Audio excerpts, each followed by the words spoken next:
Part 6. The Magic of Power. The Emperor never learned magic from books. He never chanted spells, drew runes in the dirt with his paw, or brewed potions under moonlight. And yet anyone who had seen him at twilight standing atop the roof, bathed in the day's last golden rays, would swear magic was real. Everything he did was simple. But every movement carried weight, every decision held depth. Because his true magic was intention pure, like the morning breeze, steady like the roots of an ancient oak. One evening, Sura, the old blind cat, came to him.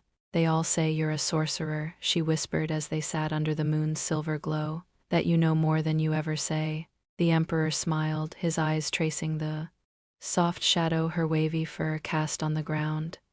"I've simply learned to be," he replied, "to be within myself, not to run when things grow heavy, not to reach for noise when silence lives inside."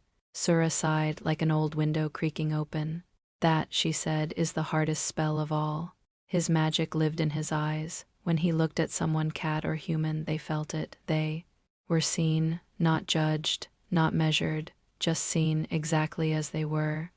And that was stronger than any amulet. When anxiety filled the air and others ran in circles, he sat still, unshaken, as if he were the center of the world. His calm, like a great lake, reflected the surrounding storm and stilled it. Sometimes the younger cats would rush to him, crying, "There's a quarrel in the yard.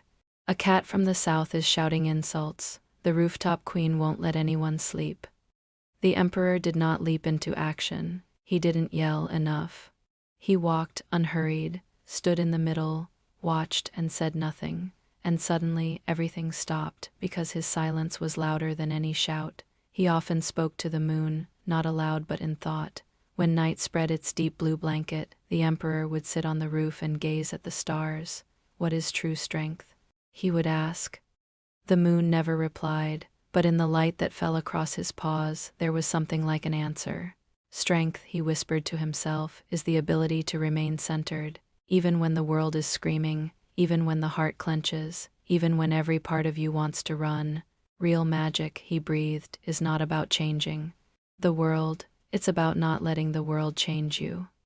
There was a time he thought magic meant grandeur, fireworks, supernatural powers, command of elements. But now he knew, true magic lives in the small things, calming a frightened heart, placing a paw gently on the forehead of a cat who cannot sleep, carrying warmth in his purr to places chilled by sorrow. These were his spells.